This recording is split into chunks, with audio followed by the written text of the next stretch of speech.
कल जिस तरह से कर्नाटक इलेक्शन के नतीजे सामने आए और उसके बाद मोदी मैजिक बिल्कुल नहीं चल पाया। यहाँ तक कि प्रधानमंत्री नरेंद्र मोदी, उत्तर प्रदेश के मुख्यमंत्री योगी आदित्यनाथ, पार्टी के अध्यक्ष और गृह मंत्री अमित शाह, चारों ने तकरीबन एक हफ्ते तक वहाँ पर पड़ाव डाला हुआ था। हर हरबा अपनाया गया, हर तरह से इलेक्शन को जीतने की कोशिश की गई। इस तरह की तकरीरें, इस तरह की स्पीच, इस तरह की बातें कही गई कि अगर इलेक्शन कमीशन निष्पक्ष होता तो प्रधानमंत्री नरेंद्र मोदी के खिलाफ पूरी तरह से मामला बनता था। कोई एक्शन नहीं लिया, खुली छूट दी गई चुनाव प्रचार के दौरान इलेक्शन कमीशन के जरिए। जिस तरह से गाली की बात कही गई, यहां तक कि द केरला स्टोरी का भी इस्तेमाल किया गया ध्रुवीकरण के लिए। यानी तमाम तरह के, चाहे वो बजरंगबली की बात हो, इन तमाम चीज़ों का इस्तेमाल किया गया। आज इस खबर को लेकर जिस तरह की हेडिंग्स तमाम अखबारात में लगाई हैं, मैं आपको दिखाना चाहूँगा कि अगर कर्नाटक जीत लिया होता तो किस तरह की हेडिंग्स होती, और आज जब कर्नाटक हारा है तो प्रधानमंत्री का नाम पूरी तरह से गायब है। इलेक्शन से पहले एक हफ्ते तक लगातार आपने देखा होगा तमाम अखबारात, तमाम न्यूज़ पोर्टल और तमाम न्यूज़ चैनलों में जिस तरह से ये दिखाया गया कि प्रधानमंत्री नरेंद्र मोदी की रैली में, प्रधानमंत्री नरेंद्र मोदी के रोड शो में लाखों की संख्या में लोग आए, हेडिंग्स लगाई गई, उमड़ा जन सैलाब। ये नवभारत टाइम्स है संडे का। इसकी फ्रंट हेडिंग क्या होनी चाहिए थी, क्या लगाई गई है? आप जालंधर सीट जीती, यूपी में लगा एसपी को झटका। उसके बाद इंटरनेशनल कुछ खबरें हैं।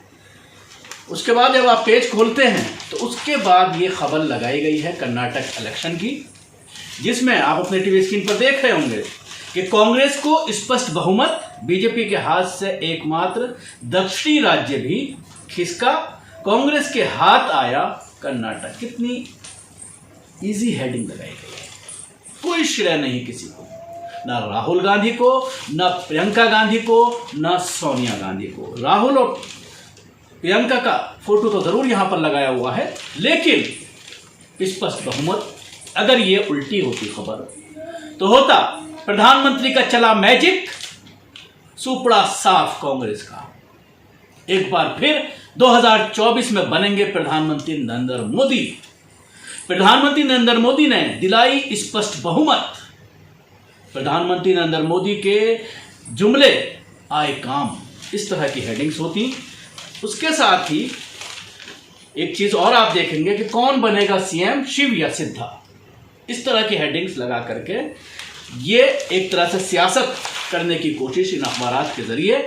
उसके बाद जब उत्तर प्रदेश के पेज पर आते हैं तो निकाय चुनाव को लेकर जिस तरह की हेडिंग्स लगाई गई हैं योगी आदित्यनाथ के जरिए, वो भी आप देख सकते हैं। अब ये देखिए, उत्तर प्रदेश में मेयर की सभी 17 सीटों पर बीजेपी ने लहराया परचम। सबसे मजबूत गढ़ मुरादाबाद में एसपी की हार, जमानत जब्त। शहर की सरकार में चला योगी मैजिक, योगी मैजिक।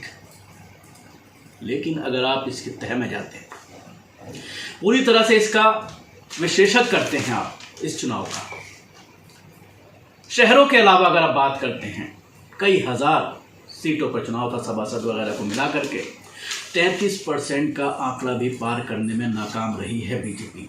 इस पर किसी ने विशेषज्ञ कि इस पर कोई बात नहीं की, इस पर कोई हेडिंग नहीं लगाई गई। इसके साथ ही बीएसपी का मुस्लिम कार्ड भी नहीं चला, ये भी कहा है बड़ा झटका, जिस तरह से मुसलमानों को वोट दिए गए थे। इसके साथ ही ये तमाम हेडिंग्स लगा करके योगी को बड़ा करने की एक कोशिश है तमाम मीडिया घरानों की, और इसके ज़रिए कहीं ना कहीं 2024 में योगी को प्रोजेक्ट करने की बात। आगे आप जब जाते हैं राजनीति के पेज पर तो जालंधर में जीता आपकी लोकसभा में फिर एंट्री। पंजाब में आम आदमी पार्टी की सरकार बनने के 14 महीने बाद राज्य में एक बार फिर मिली। अरविंद केजरीवाल बोले लोकसभा में पार्टी का बहुमत भी होगा जल्द। उसके बाद उत्तर प्रदेश में 2 विधानसभा इलेक्शन थे, एक स्वार की सीट पर और दूसरा 96, इन दोनों सीटों पर भारतीय जनता पार्टी डायरेक्ट नहीं लड़ रही थी, इनके सहयोगी दल लड़ रहे थे। दोनों जगह पर बीजेपी ने जीत हासिल की है। तो उसको लेकर लिखा है कि उत्तर प्रदेश की 96 सीटों पर भी बीजेपी गठबंधन ने बहाई जीत की बयार। जीत की बयार, ये वर्ड कर्नाटक के साथ यूज नहीं किया गया है, ये वर्ड यूज किया जा रहा है बीजेपी के लिए। अब आइए मैं आपको बताता हूं, यहां पर जिस तरह से होना चाहिए थी हेडिंग्स, जीत की बयार, योगी की 2 विधानसभा सीट जीतने के बाद यह कहा गया कि बीजेपी की जीत बहार है।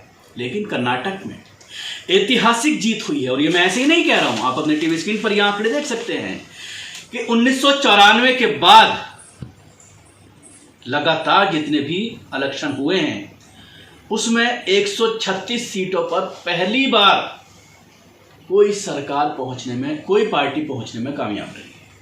136 का आंकड़ा अगर किसी राजनीतिक दल ने पार किया है तो वो है कांग्रेस।